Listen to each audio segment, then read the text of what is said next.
Cumprimento a todos com a paz do Senhor. Podem sentar em nome de Jesus. Deus abençoe nossa irmã Adriana. Deus abençoe em nome de Jesus. Deus abençoe o pastor Cláudio, cada irmão, cada irmã que serve ao Senhor nesta noite. Que Deus continue abençoando a vida de todos os irmãos. Queridos, capítulo 2 do livro do Apocalipse, vamos fazer uso a partir do verso de número 12. Estamos hoje na terceira carta, Carta à igreja de Pérgamo, e iniciamos, no primeiro dia, o primeiro culto do ano de doutrina, primeiro culto de ensinamento. Falamos sobre a introdução ao livro do Apocalipse, como havíamos dito, E no segundo falamos sobre a igreja de Éfeso.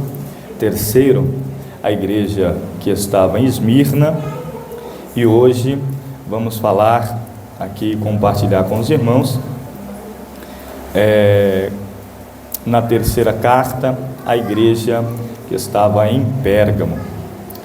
E à medida que você achar, com o sinal você diz amém.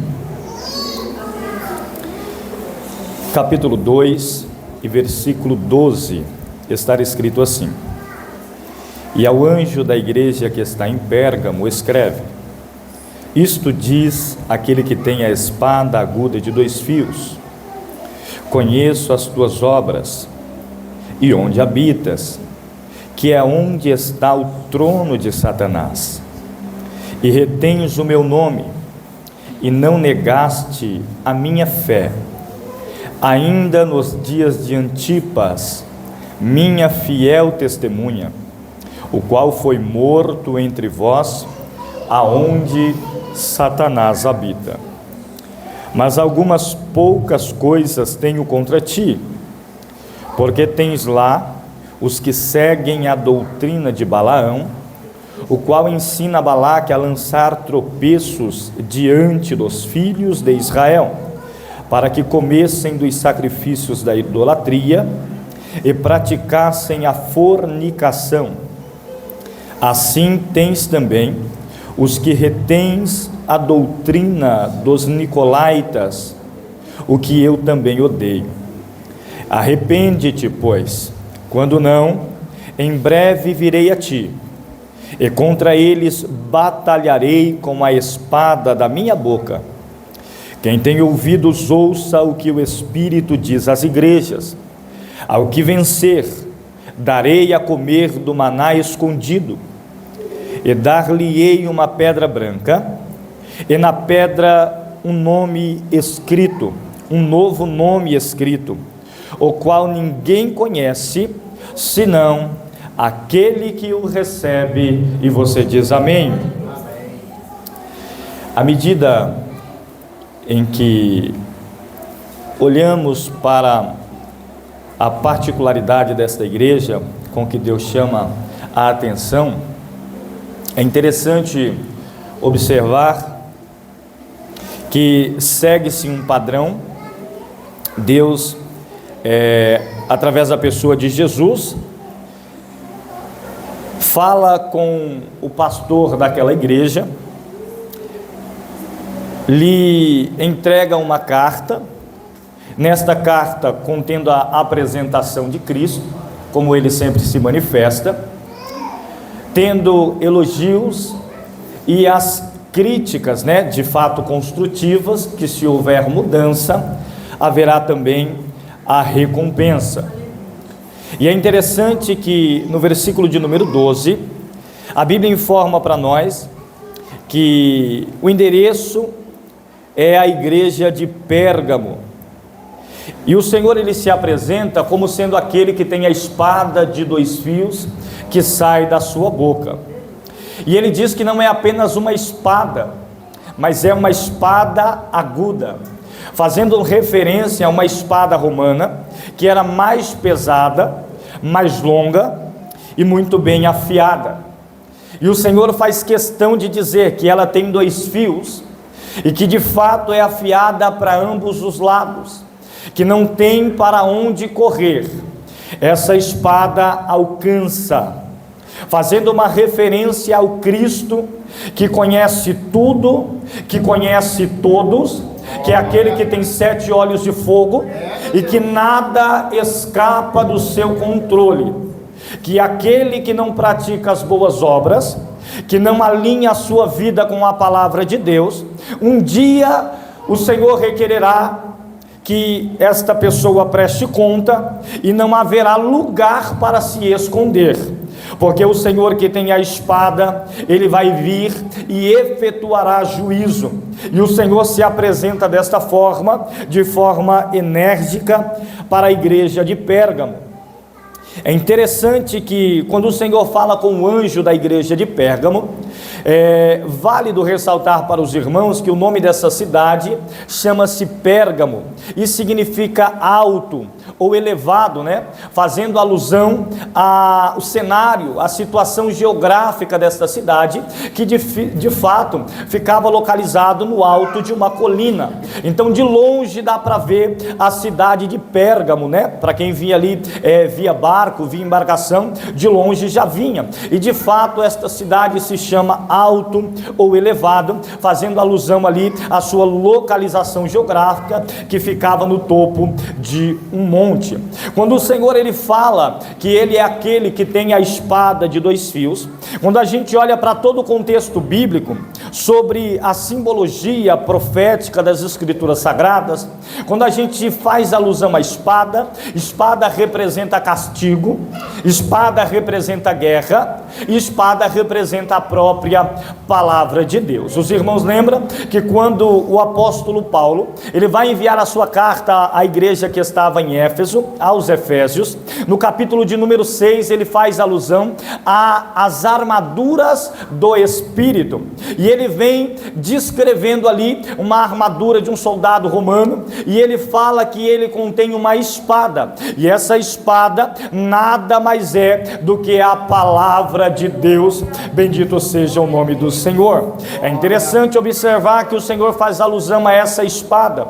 A Bíblia é clara a informar para nós, enquanto o cenário se desenrola, o Senhor fala no versículo de número 13: conheço as tuas obras e onde habitas, que é onde está o trono de Satanás. É interessante que o Senhor fala em diversas destas igrejas, usando a mesma expressão: conheço as tuas obras. Se a gente observa nos textos das igrejas que nós já avaliamos aqui, dentro das orientações que o Senhor dá a cada uma delas, o Senhor faz questão de frisar a questão das obras. O Senhor faz questão de frisar o trabalho de cada igreja. Se tem uma coisa que Jesus não é ser injusto. O Senhor é justo e verdadeiro. O Senhor ele não falha. O Senhor tem recompensa para todo o trabalho. Era o Senhor falando com a igreja e o Senhor corrigindo a igreja, trazendo orientação, mas reconhecendo o trabalho, reconhecendo o esforço, reconhecendo o empenho e a dedicação de cada um que está envolvido nos trabalhos do Senhor. Isso traz para nós uma grande alusão de que nós que servimos ao Senhor na igreja, nós não trabalhamos para o ministério do Belém, nós não trabalhamos para os nossos pastores, para a nossa liderança, não. Nós temos uma referência, a nossa igreja. O Senhor nos chamou aqui, mas o serviço que é feito aqui é um serviço que é feito diretamente para o Senhor, que é o dono da igreja. Então você não receberá galardão da mão do pastor, você não receberá o galardão da mão da liderança, pelo contrário, você vai receber o galardão do dono da igreja, que está agora, enquanto nós estamos adorando aqui nesta terça-feira, ele está agora sentado sobre um alto e sublime trono, recebendo a nossa adoração. Bendito seja o nome do Senhor.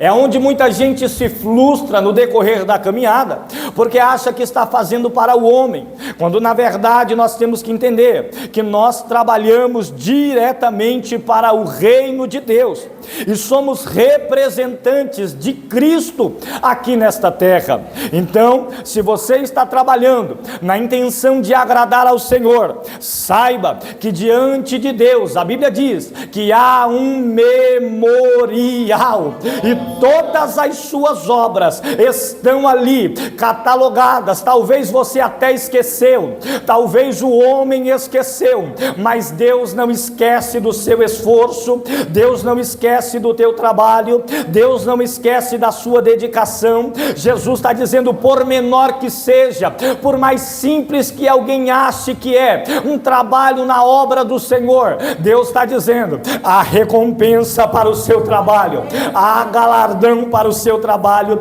e a recompensa virá da mão do Senhor.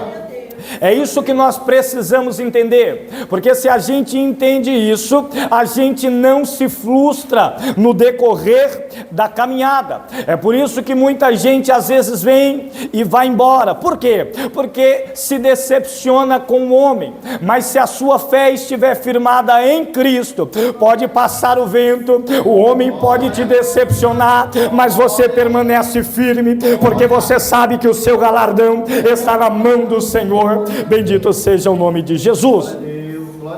E o Senhor, Ele firma acerca das obras, e Ele diz, eu sei aonde você habita, ou seja, eu sei das tuas guerras, que é onde está o trono de Satanás.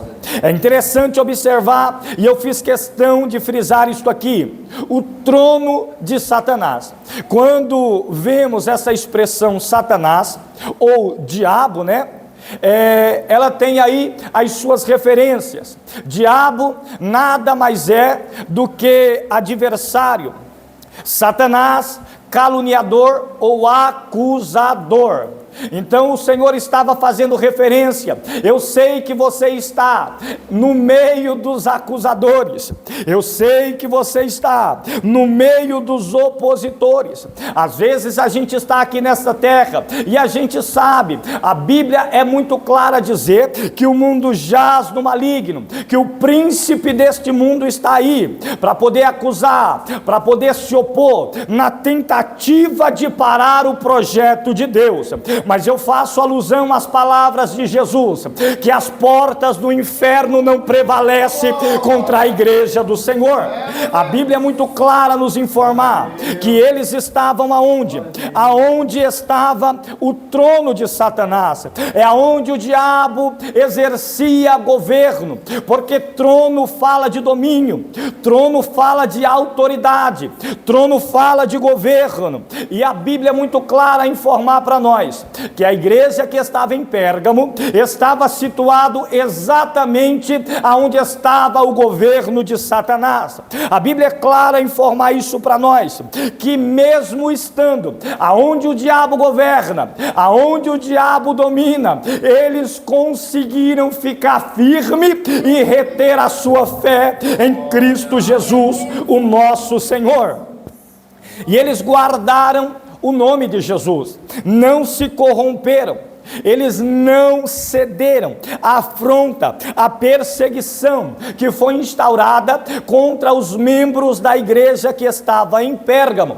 Traz para nós a consciência que, como igreja do Senhor, nós temos que adotar a mesma postura. A gente não pode ceder à acusação do inimigo, a gente não pode ceder ao confronto que se levanta, porque mais poderoso é aquele que está conosco do que aquele que está no mundo. Bendito seja o nome do Senhor.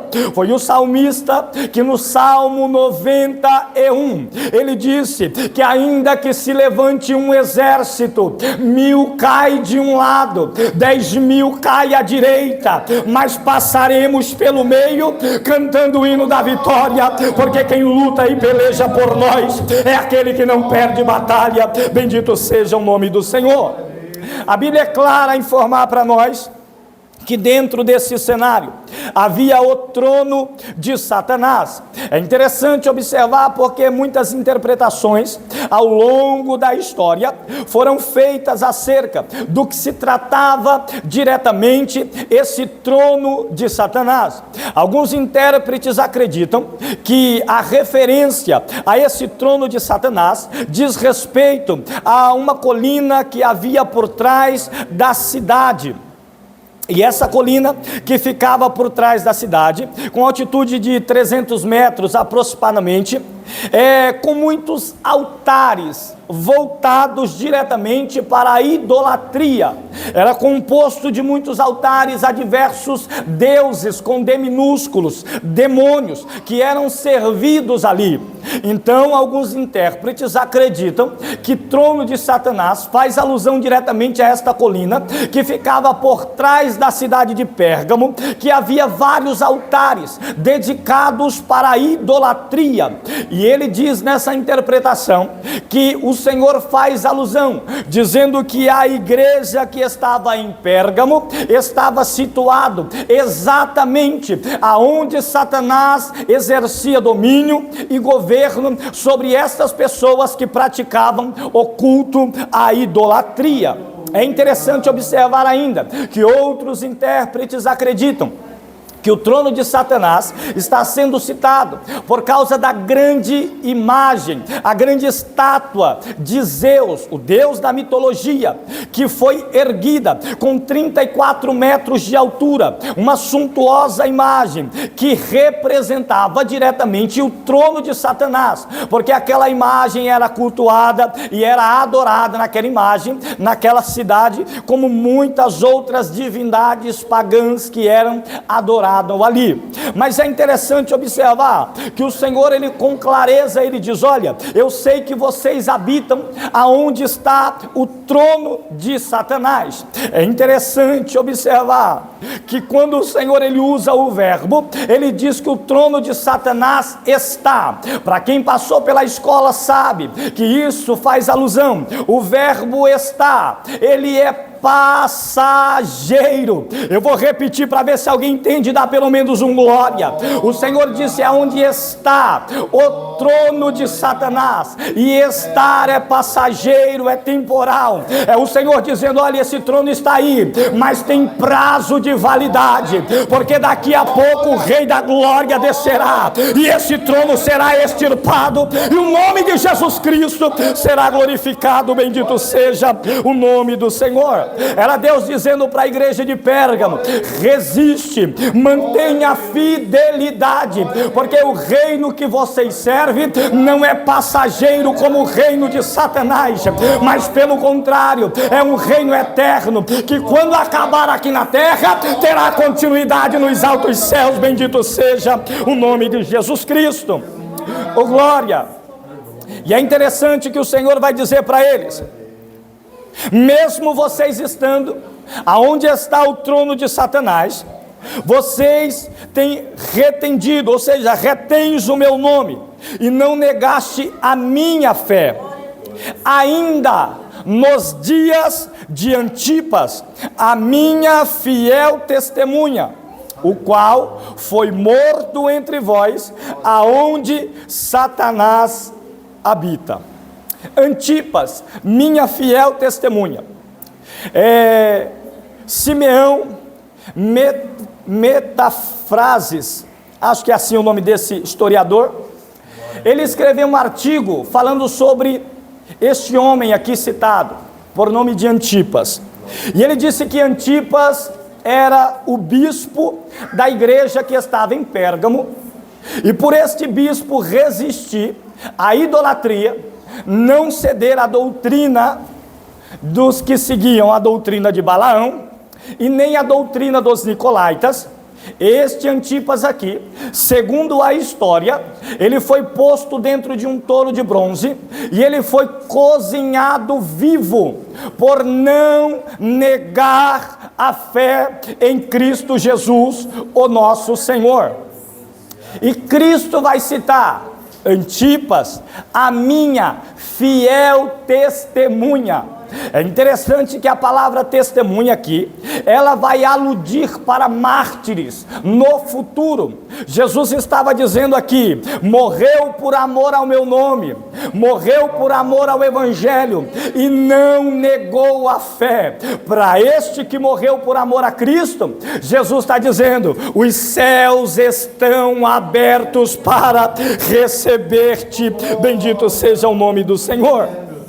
E o Senhor é taxativo em dizer que mesmo nos dias que Antipas foi queimado dentro de um touro de bronze, a igreja não cedeu, a igreja não parou. Porque qual a estratégia do diabo?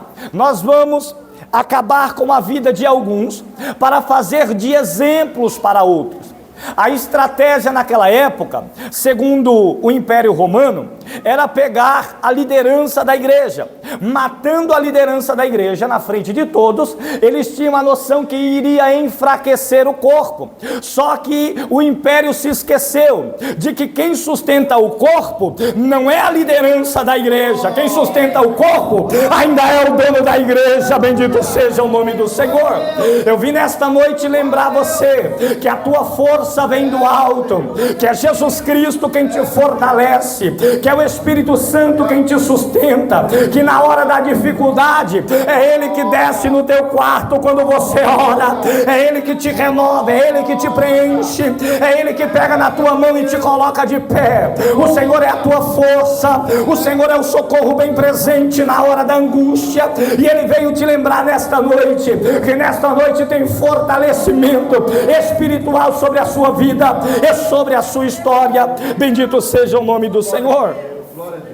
A Bíblia é muito clara, e ao invés da igreja ceder com a morte do bispo, a igreja permaneceu firme. Como disse o apóstolo Paulo, o viver é Cristo e o morrer é lucro, porque enquanto vivo, vivo para Ele, mas se eu morrer, estarei com Ele para todo sempre.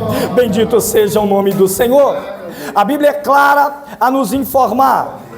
Dentro desse cenário, Jesus Cristo ele faz alguns elogios para a igreja que estava em Pérgamo, e o Senhor vai elogiando a força, a persistência. O Senhor vai elogiando as características positivas que esta igreja demonstra em meio à perseguição.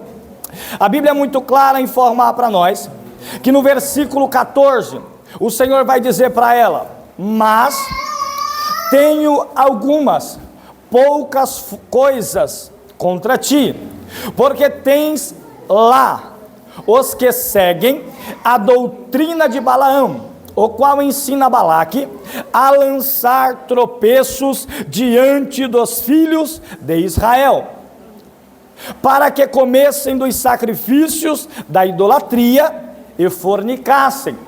É interessante que quando a gente abre a nossa Bíblia, lá no livro de Números, capítulo 22, vamos ver Balaão e Balaque em sua comunhão, para poder amaldiçoar o povo de Deus. A Bíblia é clara, o povo vai tentando lançar tropeço, quando o profeta do mal, Balaão, amando do rei Balaque, ele se levanta no alto da montanha, o povo de Israel acampado, e ele estende a mão para amaldiçoar o povo de Deus. Todas as vezes que ele tenta amaldiçoar, ele vai expor uma bênção sobre a nação de Israel. Por inúmeras tentativas para poder amaldiçoar o povo, o rei Balaque coloca-se do lado do profeta Balaão e diz: mas como eu pedi para você amaldiçoar e você está abençoando?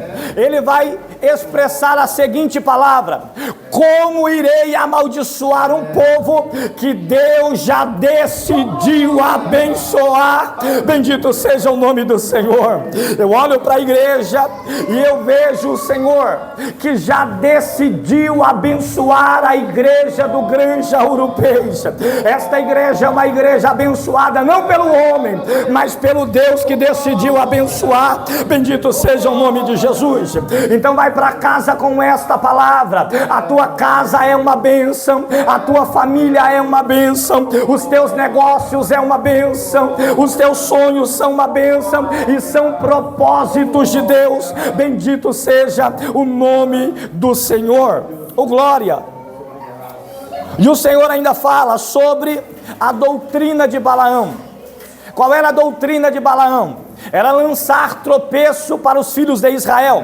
A mesma coisa, os moradores da cidade de Pérgamo, que estava sobre o domínio de Satanás, eles lançavam tropeços. Quando a gente olha para as características do que servem a doutrina de Balaão, algumas características são fortes quando a gente lê o texto. Primeiro, eles tinham olho mau. Quem serve a doutrina de Balaão, primeiro, tem o olho mau. Isso para nós, o contexto bíblico. O apóstolo Paulo explica, é a malícia. Segundo, eles têm espírito orgulhoso. Isso no contexto bíblico chama-se egoísmo. Ou seja, tem olho mau, é egoísta e ele tem a alma sensual. Ou seja, é tendencioso à imoralidade. Aí o Senhor olha para a igreja de Pérgamo e diz: olha, no meio de vocês tem pessoas que têm o olho mau, tem pessoas que são orgulhosas e tem pessoas que amam e praticam a imoralidade.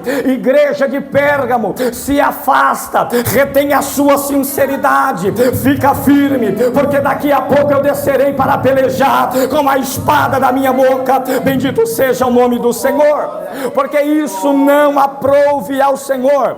E o Senhor diz, para parte desses aqui que praticam a doutrina de Balaão, em breve virei. E o Senhor diz, vou ter com eles. Bendito seja o nome do Senhor.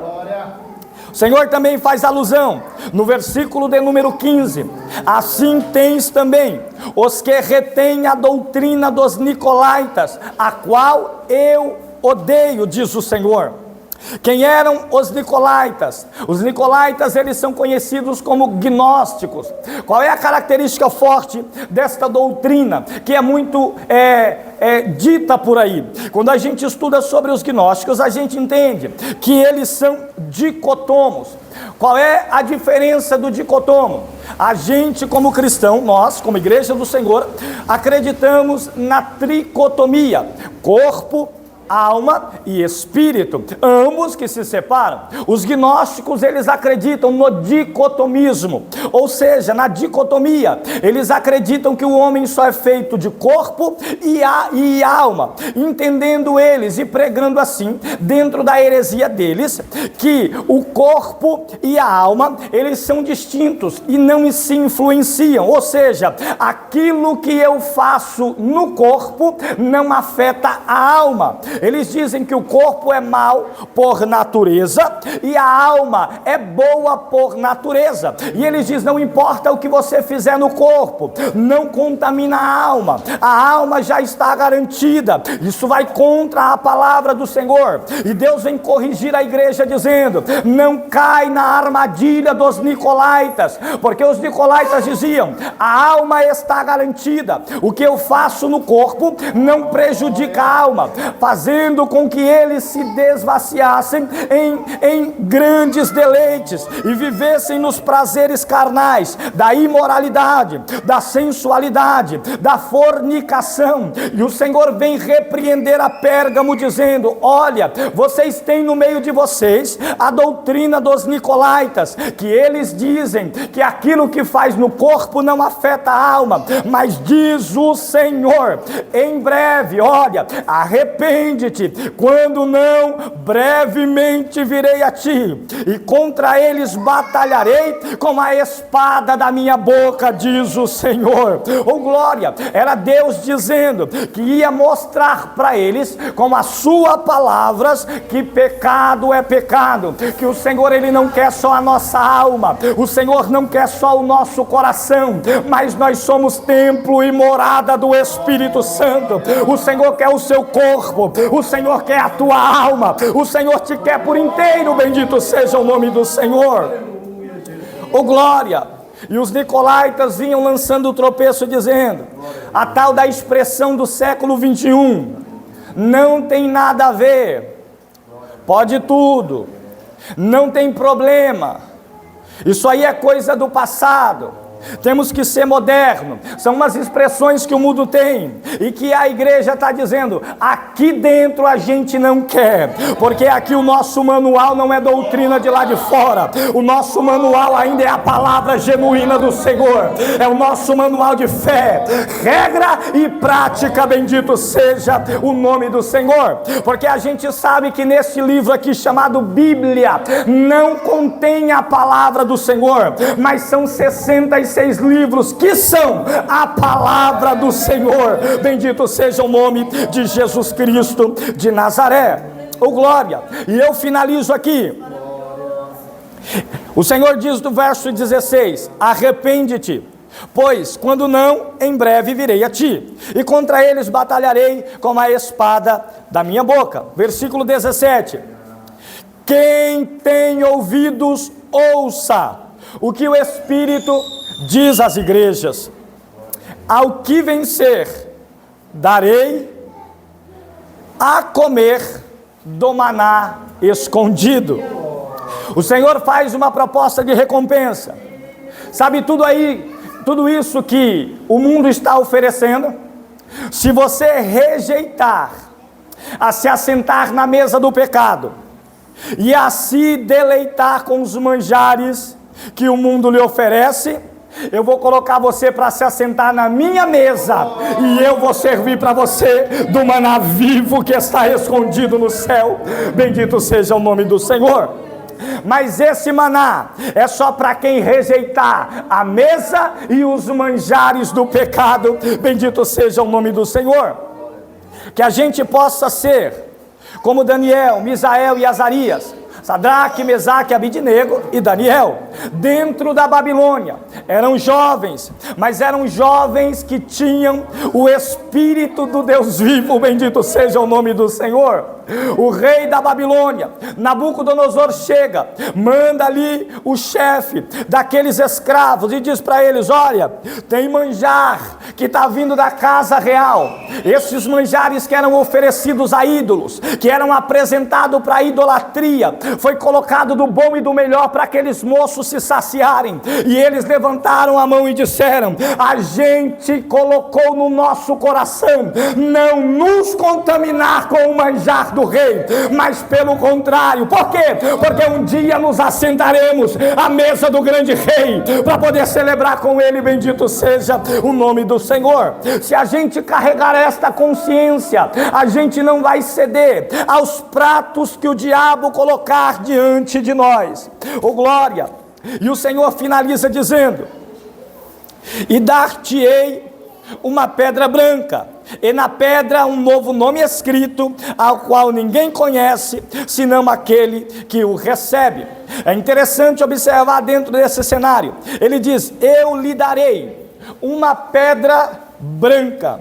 É interessante que quando a gente olha para o contexto histórico, o Senhor está falando de algo do cotidiano, algo que eles entendiam. O que era esta pedra branca? Dentro da cultura da época, o Império Romano dava uma pedra branca, e esta pedra branca era entregue para a pessoa que era absolvida de uma condenação. A pessoa estava presa, então o Império vinha, quando essa pessoa ia ser liberta, dava uma pedra branca na mão, e na pedra continha o perdão daquela pessoa. Era Jesus dizendo: olha, se você permanecer, um dia eu lhe entregarei uma pedra branca na sua mão, dizendo absolvido. Porque o apóstolo Paulo escreveu na carta aos Romanos: todos pecaram e destituídos foram da glória de Deus, mas Deus enviou do céu o seu Filho amado, que morreu por nós, nos perdoando com o seu sangue de todo o pecado, e com ele nos purificou, dando a nós o direito de acessar as mansões celestiais. Bendito seja o nome do Senhor. Oh glória! Em uma outra ocasião se usava a pedra branca. Qual ocasião? Uma pedra branca era dado a um ex-escravo que conseguia a sua liberdade e agora se tornara livre. Quando ele se tornara livre, ele recebia o direito de se tornar um cidadão daquela província a qual ele foi livre. Então era dado pelo Império Romano uma pedra branca, e ele tinha que guardar em seu poder aquela pedra branca para apresentar para os anciãos da cidade, e aquela pedra branca representava o seu direito, a sua liberdade, e testificava dizendo: eu não sou mais escravo, hoje sou livre, bendito seja o nome do Senhor. É o que o Senhor diz para mim e para você. Hoje nós estamos aqui presos em um tabernáculo, a gente ainda sente dor, a gente ainda sofre, mas chegará o dia que a gente vamos entrar, todos nós, por aqueles portões que Jesus passou, e lá em cima o Senhor diz: eu te entregarei uma pedra branca, e quando você receber essa pedra, lá não haverá mais choro, lá não haverá mais dor, lá não haverá mais morte, não haverá sofrimento. Por quê? Porque as primeiras coisas já passaram, eis que eu faço tudo novo, bendito seja o nome do Senhor. Oh glória!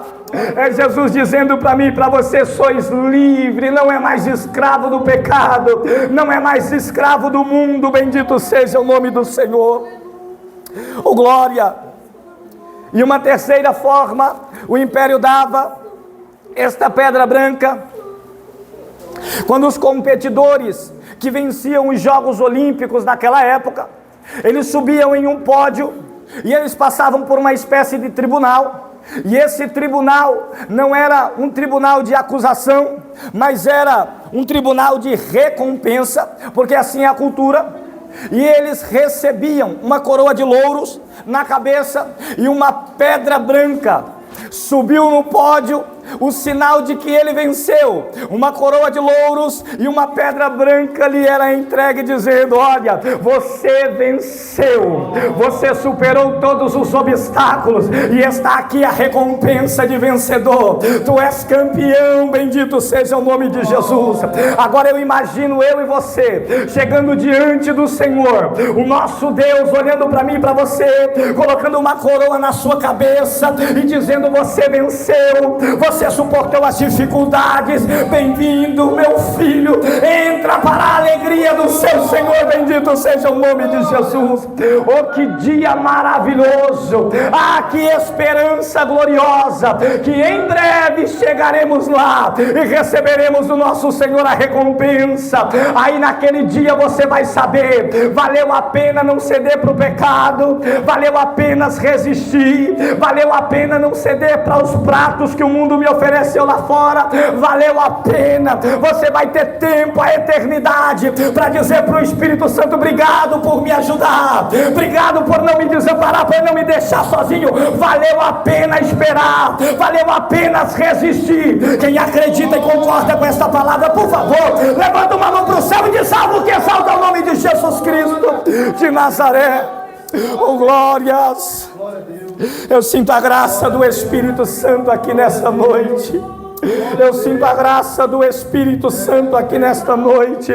Jesus está dizendo para alguém: acalma o teu coração, vai valer a pena. Ele nunca disse que seria fácil, o Senhor disse que seria possível. Ele explicou para nós: olha, neste mundo passareis aflições, mas tem de bom ânimo, Jesus Cristo já venceu este mundo, e se Ele que é o cabeça venceu, este corpo também já venceu com Ele, bendito seja o nome do Senhor. Oh glórias! Guarda essa palavra no seu coração. Que esperança maravilhosa que nós temos. Estamos no caminho certo. Não para, não desiste, persevera.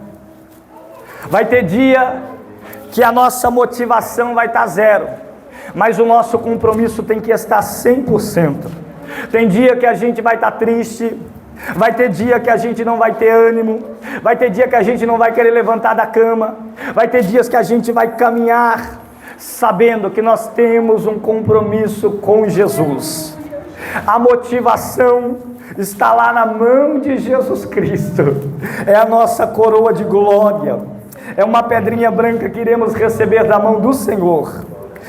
nos dias de tristeza, nos dias de angústia, nos dias de dificuldade, lembra-se que Ele é a sua força, que no dia que você estiver fraco, abatido, é o dia que você tem que vir com mais força para a casa do Senhor, porque aqui é o lugar do renovo, é aqui onde Ele restaura as suas forças, é aqui que Ele te anima, é aqui que Ele te levanta, nesta comunhão, porque a gente sabe que se andar sozinho e cair, não tem quem levanta, mas se você está aqui e estiver passando por uma dificuldade, você recebe um abraço, aqui tem auxílio, tem mão de apoio, Jesus Cristo, o nosso Senhor.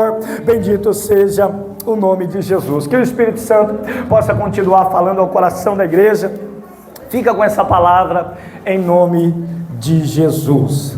Por favor, nos coloquemos de pé, façamos uma oração. O que nos resta é agradecer a Deus com a certeza da vitória em nome de Jesus. Oremos ao Senhor.